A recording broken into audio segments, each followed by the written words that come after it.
Hello दोस्तों, मैं आपका गाइड, आपका दोस्त अनुराग पांडे और आप देख रहे हैं हमारा यूट्यूब चैनल। मध्यकालीन भारत का इतिहास चल रहा था। इसमें हम मुगल साम्राज्य के बारे में पढ़ रहे थे। मुगल साम्राज्य के बारे में हमने बाबर के बाद हुमायूं, फिर इसी में एक छोटा सा टॉपिक शेरशाह सूरी के बारे में भी पढ़ा हमने। उसके बाद अकबर के बारे में भी पढ़ा। आज जहांगीर के बारे में देखेंगे, ठीक है। तो जहांगीर जो है, इनका एक नाम सलीम भी है। आपको हमने अकबर के वीडियो में बताया भी था। तो वीडियो को अंत तक जरूर देखें और वीडियो को लाइक शेयर कमेंट करना ना भूलें। साथ में चैनल को सब्सक्राइब जरूर करें। जहांगीर जहांगीर का एक नाम क्या है? सलीम, ठीक है। जहांगीर 1605 में गद्दी पर बैठते हैं। तारीख है 24 अक्टूबर, ठीक है। 24 अक्टूबर 1605 को जहांगीर नूरुद्दीन मोहम्मद जहांगीर बादशाही गाजी की उपाधि के साथ गद्दी पर बैठते हैं, मतलब अपनी शासन सत्ता संभालते हैं। तो इनके जन्म की बात करें अगर, तो इनका जन्म हुआ है 1569 में, ठीक है। एक प्रश्न ये भी हो सकता है इसमें कि ये जहांगीर कितने साल का था जब उसने शासन सत्ता संभाली थी या गद्दी पर बैठा था, ठीक है। तो 36 साल की उम्र में ऐसा हुआ था, ठीक है। तो ये ध्यान रखना थोड़ा सा। इनका शासनकाल कब से कब तक है? 1605 से लेके 27 तक। चलिए देखते हैं। जहांगीर का जो विवाह हुआ,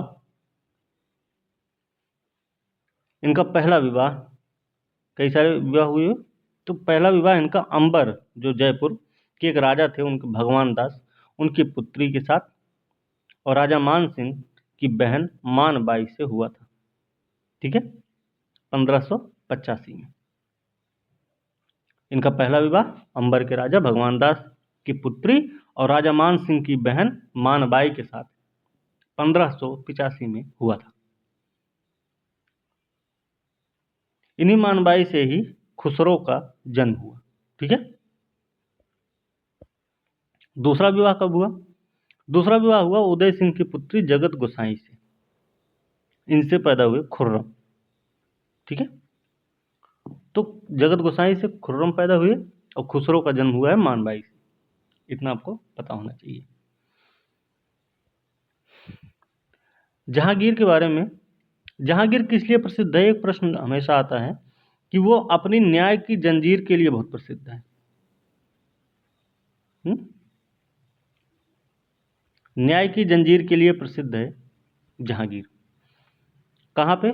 आगरा में। आगरा में इसने न्याय की जंजीर स्थापित की थी, ठीक है। और ये जंजीर जो थी वो सोने की बनी हुई थी, और ये आगरा के किले के शाहबुर्ज और यमुना तट पर पत्थर के खंभे में लगवाई गई थी। तो न्याय की जंजीर के लिए जहांगीर प्रसिद्ध है, ठीक है। राज्याभिषेक की बात करें तो आगरा के किले में हुआ इसका राज्याभिषेक 1605 में, हमने पहले ही बताया था। इसने वीर सिंह बुंदेला को उच्च पद प्रदान किया था। हमने आपको बताया था कि दक्षिण से आते समय अमीर खुसरो की हत्या हुई थी 1602 में, वीर सिंह बुंदेला ने की थी। तो वो जहांगीर के ही उकसाने पर ऐसा किया था उसने। और जहांगीर उस समय क्या किया था? इलाहाबाद में विद्रोह कर दिया था 1602 के ही समय में, ठीक है। तो ध्यान रखना। तो ये वही वीर सिंह बुंदेला है, ओरछा का रहने वाला, ठीक है। इसने उदारता के साथ अपना शासन प्रारंभ किया। इसने 2 अस्पा, सिंह अस्पा प्रथा प्रारंभ की। इसके तहत बिना जात पद बढ़ाए मनसबदारों को अधिक सेना रखनी पड़ती थी। तो 2 अस्पा और सिंह अस्पा क्या था? यह एक ऐसी प्रथा थी जिसके तहत बिना जात पद बढ़ाए मनसबदारों को अधिक सेना रखनी पड़ती थी। ठीक है, ये चीज आपको पता होनी चाहिए। दो अस्पा क्या है? दो अस्पा है सवार पद का 2 गुना, और सिंह अस्पा है सवार पद के 3 गुने। घोड़े रखने पड़ते थे। जात और सवार पद के बारे में आपको पता है। ठीक है, जहांगीर ने चित्तौड़गढ़ की संधि की थी, महाराणा प्रताप की मृत्यु हुई है, तो इनके पुत्र हैं राणा अमर सिंह। 1615 में चित्तौड़गढ़ की संधि हुई है राणा अमर सिंह से। ठीक है, इसमें क्या हुआ कि इसमें कहा गया कि चित्तौड़गढ़ की किलेबंदी ना करने की शर्त के साथ समस्त भूभाग राणा को वापस कर दी गई। ठीक है, तो चित्तौड़गढ़ की संधि में एक शर्त ये थी कि चित्तौड़गढ़ का किलाबंदी नहीं की जाएगी, लेकिन राणा को सारे जो भूभाग थे, समस्त भूभाग वो वापस कर दिए गए थे इसी संधि के तहत, जो कि 1615 में राणा अमर सिंह के साथ और जहांगीर के बीच में हुई थी। ठीक है, विलियम हॉकिंस। विलियम हॉकिंस कौन है? जेम्स प्रथम के राजदूत हैं, और ये अकबर के दरबार के लिए भेजे गए थे, अकबर के दरबार में भेजे गए थे। लेकिन ये जब पहुंचते हैं विलियम हॉकिंस भारत, तो ये जहांगीर के दरबार में पहुंचते हैं। क्यों? उस समय अकबर की मृत्यु हो गई होती है। ठीक है, तो मुगल दरबार में उपस्थित होने वाला पहला अंग्रेज था, जेम्स प्रथम का राजदूत था। इसे इंग्लिश खां की उपाधि मिली। और आर्मीनिया की एक स्त्री के साथ इसका विवाह भी कर दिया गया, जहांगीर ने किया। ठीक है, इसके बाद थॉमस रो आता है। 1615 में सूरत पहुंचता है, फिर अजमेर में जहांगीर से मुलाकात किया। थॉमस रो जो कि 1615 में भारत आया, वो सूरत पहुंचा और अजमेर में जहांगीर से इसने मुलाकात की थी। ठीक है,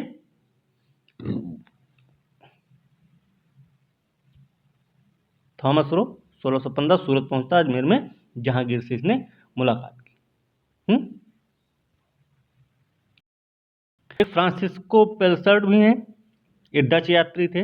इन्होंने एक किताब लिखी रिमॉन्स्ट्री में, रिमॉन्स्ट्री एक बुक है इनकी, इसमें इन्होंने जहांगीर के समय का अद्भुत विवरण दिया है।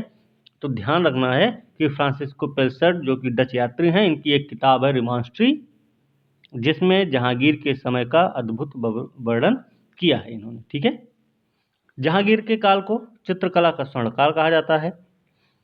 इनके समय में प्रसिद्ध चित्रकार 2 थे, एक तो थे उस्ताद मंसूर और एक थे अबुल हसन।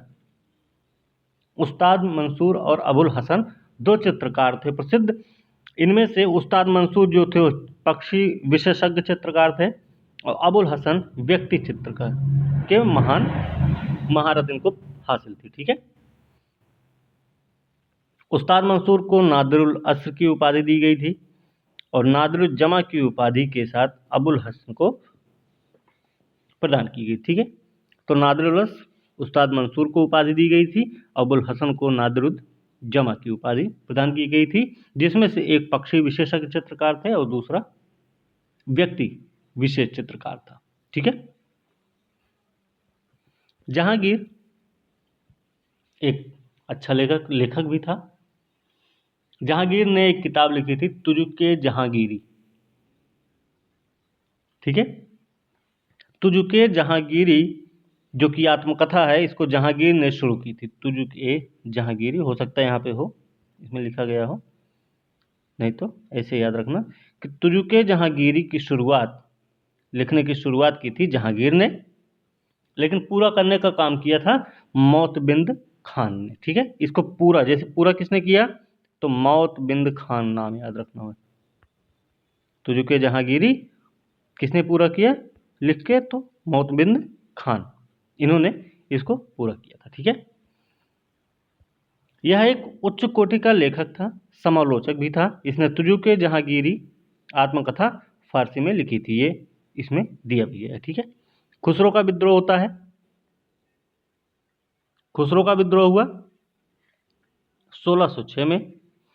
फिर इसके बाद 1623 में एक विद्रोह होता है, खुर्रम का विद्रोह। इसमें महावत खां इसका साथ देता है। महावत खां के नेतृत्व में खुर्रम का विद्रोह होता है 1623 में। फिर महावत खां का भी एक विद्रोह होता है, ठीक है। महावत खां का विद्रोह होता है 1626 में, ठीक है। फिर इसका एक मकबरा है जो कि पाकिस्तान में है। हमने बताया है कि मुगल साम्राज्य में मुगल शासकों में दो ऐसे रहे, एक बाबर और दूसरे जहांगीर, जिनका मकबरा भारत से बाहर स्थित है, ठीक है। तो ये चीज ध्यान रखना है। तो ये जो विद्रोह हुए हैं, इन विद्रोहों का क्रम भी याद रखना है। खुसरो का विद्रोह सबसे पहले हुआ, फिर उसके बाद खुर्रम आते हैं, फिर उसके बाद होता है महावत खां का विद्रोह, ठीक है। चलिए अब, अच्छा, जो खुसरो का विद्रोह है 1606 में हुआ। खुसरो और जहांगीर का जो विद्रोह था, ये युद्ध भी हुआ होगा। तो खुसरो और जहांगीर के बीच में जो युद्ध हुआ था वो कहाँ पे था? खुसरो और जहांगीर का युद्ध भैरोवाल नामक स्थान पर हुआ था। भैरोवाल नामक स्थान पर हुआ था, ठीक है। इन्हीं खुसरो की सहायता की थी सिख गुरु ने, जिनकी जिनकी जिनको मृत्यु दंड दिया था जहांगीर ने, याद होगा आपको, आपने पढ़ा होगा। तो भैरोवाल में युद्ध हुआ, इसमें खुसरो को पकड़कर कैद में डाल दिया गया था, ठीक है। तो इनकी सहायता किसने की थी? सिखों के 5वें गुरु थे, नाम था अर्जुन देव। गुरु अर्जुन देव, जो कि खुसरो की सहायता किए, और अंत में क्या किया गया? गुरु अर्जुन देव को फांसी दे दी गई, ठीक है। चलिए, इतना हुआ, ठीक है। एतमादुद्दौला का मकबरा, एतमादुद्दौला का मकबरा कहाँ है, किसने बनवाया है? तो नूरजहां ने बनवाया था। पहली पूर्णतः संगमरमृत है। ये गुदाई और पित्रा दोरा का प्रयोग इसमें सजावट के लिए किया गया था, एतमादुद्दौला के मकबरे में, ठीक है।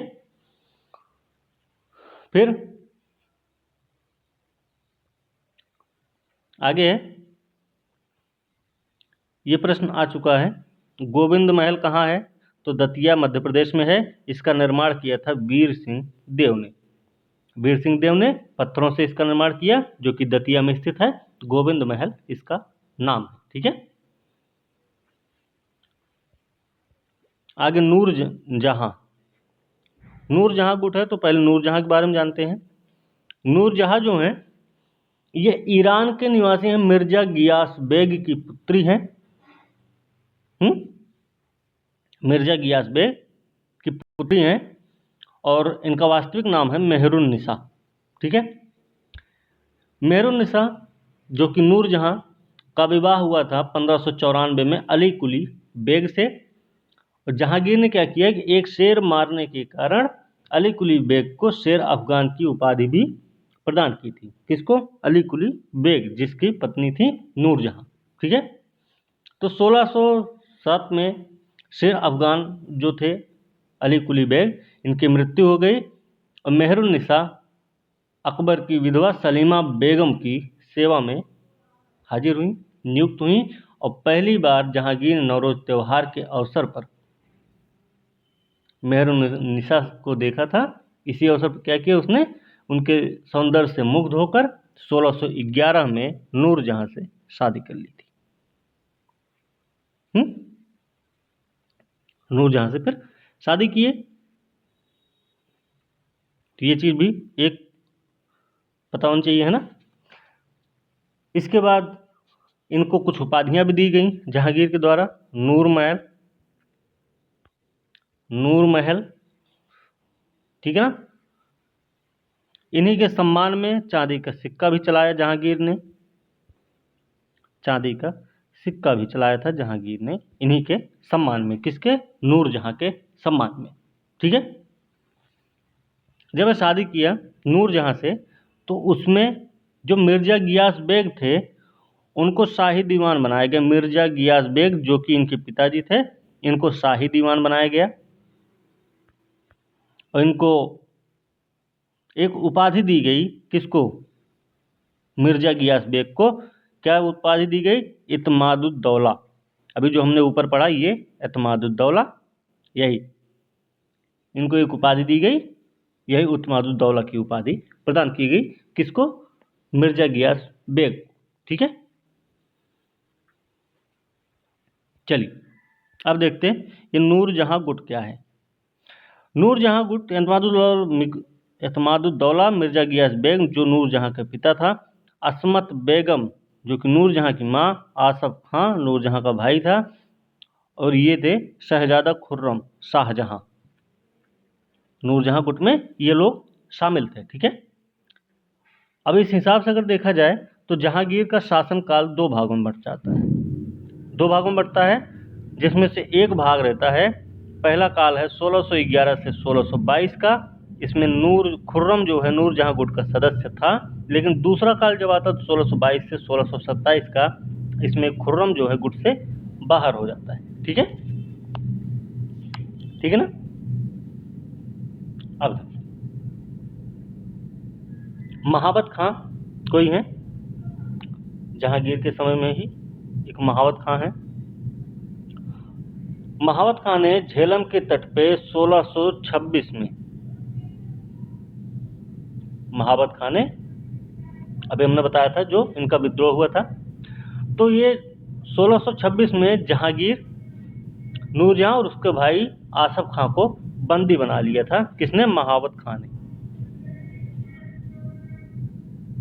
ठीक है, तो महाबत खां ने जब इनको बंदी बनाया तो उसके बाद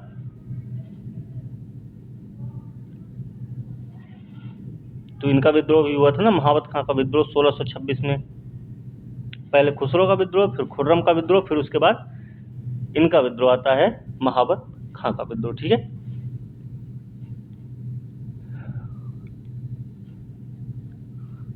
इसके बाद एक प्रश्न ये है, ये प्रश्न आया हुआ है, पीटर मुंडी जो कि इटली के यात्री था और ये शाहजहां के शासनकाल में भारत आया हुआ था। ठीक है, जहांगीर के बारे में एक कहावत है, ये कहता है कि कोई भी चित्र, चाहे वह किसी मृतक व्यक्ति का हो या जीवित व्यक्ति का हो, मतलब कोई भी चित्र हो, चाहे वो किसी मृतक व्यक्ति या जीवित व्यक्ति के द्वारा बनाया गया हो, मैं देखते ही तुरंत बता सकता हूं कि यह किस चित्रकार की कृति है।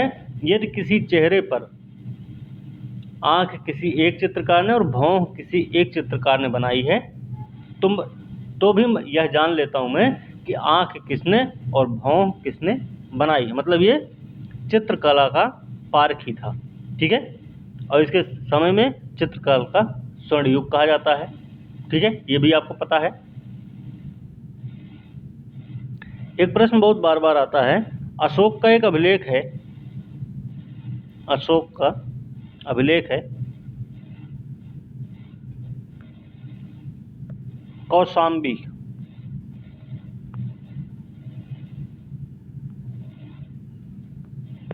अशोक का एक अभिलेख है कौशाम्बी का, जो कि इस समय प्रयाग में है। ठीक है, कौशाम्बी प्रयाग में।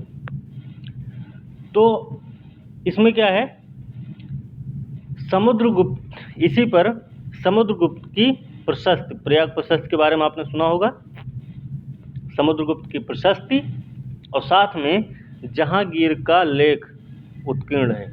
तो एक प्रश्न ये भी आता है कि जो अशोक का कौशाम्बी अभिलेख है, उस पे किन किन राजाओं का उल्लेख किया गया है या किन किन का उल्लेख उत्कीर्ण किया गया है, तो आपको पता होना चाहिए समुद्रगुप्त और जहांगीर का लेख उत्कीर्ण किया गया है। ठीक है, जहांगीर का भी मकबरा बना, तो जहांगीर का जो मकबरा रहा भारत से बाहर है, शाहदरा में, पाकिस्तान, तो इसका निर्माण किया था नूरजहां ने, नूरजहां मेहरुन्निसा जो थी। ठीक है, अब जहांगीर के समय में कुछ यात्री आए थे, विदेशी यात्री, जिनमें देखिए विदेशी यात्री कौन कौन से थे। विदेशी यात्री एक तो हॉकिंस रहे, हमने बता दिया है हॉकिंस के बारे में। टॉमस रो के बारे में भी हमने बता दिया, जो 1615 में सूरत पहुंचे और अजमेर में उनसे मुलाकात किए। इसके बाद विलियम फिंच हैं एक, ये भी इन्हीं के समय में आए, और एक हैं एडवर्ड टेरी। ये प्रश्न आते रहते हैं, तो इन पे थोड़ा सा ध्यान देने की ज़रूरत है। तो ये यूरोपीय यात्री थे Hawkins, Thomas Roe, William Finch, Edward Terry जैसे यूरोपीय यात्री जहांगीर के ही शासनकाल में भारत आए हुए थे। ठीक है, उम्मीद है ये सारी चीज़ें आपको समझ में आ गई होंगी।